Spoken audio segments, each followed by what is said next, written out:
নমস্কার বন্ধুরা, তোমরা সবাই কেমন আছো? আমি খুব ভালো আছি। আজ দেখো সরস্বতী পুজো, তো আমার ছেলে আমার মেয়ে সব রেডি। ঠাকুরমশাই এখনো আসেনি, তো আমাদের পুজোর আয়োজন সমস্ত কিছু রেডি। আমি কি বললাম? পাপি পাপি কি বলে এদিকে বাজা আমরা তো নাচ করি।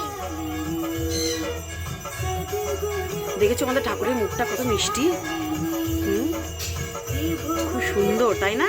তো তোমরা কমেন্ট করে জানিও বন্ধুরা, তো আমার ঠাকুরটা কেমন হয়েছে। হ্যাঁ, যতটা পেরেছি আয়োজন করি। এখনো ঠাকুর মশাই আসেনি, এলেই এই পুজো শুরু হবে।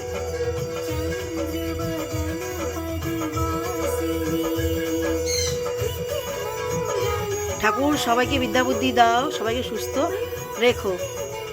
এই দেখো আমার মেয়ে এখন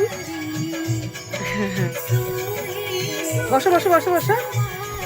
তো ছেলে স্নান করেছে, তো আমার মেয়ে তো ছোট একদম বাচ্চা, তো ওকে আর স্নান টান করাইনি, ওকে শুধু একটু হলুদ মাখিয়েছি আর জলে ছিটে দিয়ে দিয়েছি। বসো বসো বসো মামা। এই যে ওর শাড়ি মাড়ি ঠিক করছে, এই যে দেখো শাড়ি পরেছে। হ্যাঁ, আমার মেয়ে সাজতে ভালোবাসে না, বলছে শুধু শাড়ি পরিয়ে দাও, তো শুধু শাড়ি পরিয়ে দিয়েছি। তো বন্ধুরা কমেন্ট করে সাজবে? এই আচ্ছা ঠিক আছে, পুজোটা হয়ে যায় তারপর তোমাকে সাজিয়ে দেবো। বসো। কেন বসবে না? ব্রাহ্মণ আসবে, পুজো হবে, তুমি অঞ্জলি দেবে, তুমি অঞ্জলি দেবে। হ্যাঁ, ঠাকুরকে কি বলবে? না,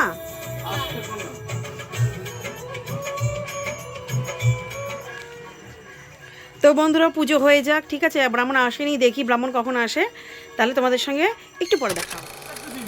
দুটো তিনটে দি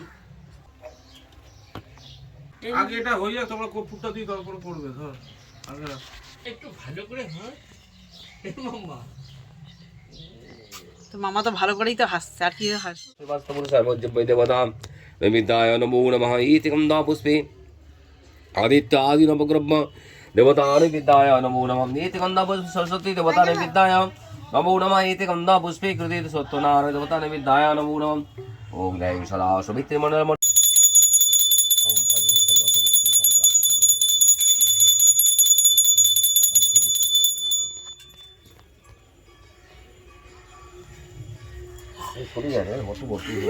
কথা বলতে পারছি না, এখানে দিয়ে দেন, অসুবিধা নেই। আপনি যদি ধুনো দেন তাহলে কিন্তু। বন্ধুরা এবার পুজো আমার শেষ হয়ে গেছে, এবার সম্পূর্ণ পুজোটা তোমাদেরকে দেখাতে পারলাম না, তার জন্য দুঃখিত। এবার যতটুকু পেরেছি দেখিয়েছি। এবার হলো ছেলে মেয়েদেরকে প্রসাদ দিয়ে দিয়েছি, ওরা প্রসাদ খেয়ে নিয়েছে। এবার আমার হাজব্যান্ড বলছে বলো কী বানাবে, আমি বলছি বলো কী রান্না করবো। আচ্ছা, তো সরস্বতী পুজো, তো মেয়ে বলছে একটু আমার পেটে ব্যথা করছে, আমি স্কুলে যাব না। আর ছেলের স্কুলে পুজো হয় না, ওদের স্কুলে হ্যাঁ কোনো দিনই হয়নি পুজো, মানে এটা বহুদিন থেকে আর পুজো হয় না ওদের স্কুলে। তো এবার মেয়ে বলছে আমি স্কুলে যাবো না, আমার পেটে ব্যথা করছে। এবার কী করবো, ভাবলাম একটু স্কুলে নিয়ে যাবো, একটু ঘুরবো ফিরবো, এদিকে আর হলো না। এবার তোমাদের দাদাও অফিসে যাবে, ওরও অফিসটা ছুটি নেই। তো এবার দেখো আমি আজকে কি বানিয়েছি, এবার বানানোটা তোমাদেরকে দেখানো হয়নি। আর কী বা দেখাবো বল, খিচুড়ি বানিয়েছি, আলু ভাজা বানিয়েছি, কী বা দেখাবো বলো? ঠিক আছে, এবার যতটুকু পারছি তোমাদেরকে আমি দেখাচ্ছি, যতটুকু মানে কী রান্না করছি সেটাই তোমাদেরকে দেখাবো, আর কিছুই না। দেখো বন্ধুরা আমি খিচুড়ি বানিয়েছি, একদম প্লেন, শুধু আলু দিয়ে একদম প্লেন খিচুড়ি করেছি। ঘি দিয়েছি, তার মধ্যে একটু গরম মশলা দিয়েছি, আর কিছুই দিইনি। ও সরি একটু দিয়েছি, আদা বাটা দিয়েছি। আর এদিকে আলু ভাজা করেছি, গোল গোল আলু ভাজা খুব পছন্দ করে আমার মেয়ে পছন্দ করে, অনেকেই পছন্দ করে, আমরাও খুব পছন্দ করি। এবার যারা যারা গোল গোল আলু ভাজা পছন্দ করে তারা কমেন্ট করে জানিও কিন্তু নিশ্চয়ই, ঠিক আছে? তো বন্ধুরা, তো মেয়ে তো স্কুলে যাবে না, তো তোমাদেরকে আর দেখাতে পারলাম না, এখানেই শেষ করলাম ভিডিওটা তোমাদের যদি ভালো লেগে থাকে তাহলে লাইক শেয়ার কমেন্ট করবেন, আর অতি অবশ্যই সাবস্ক্রাইব করবেন, ঠিক আছে? টাটা।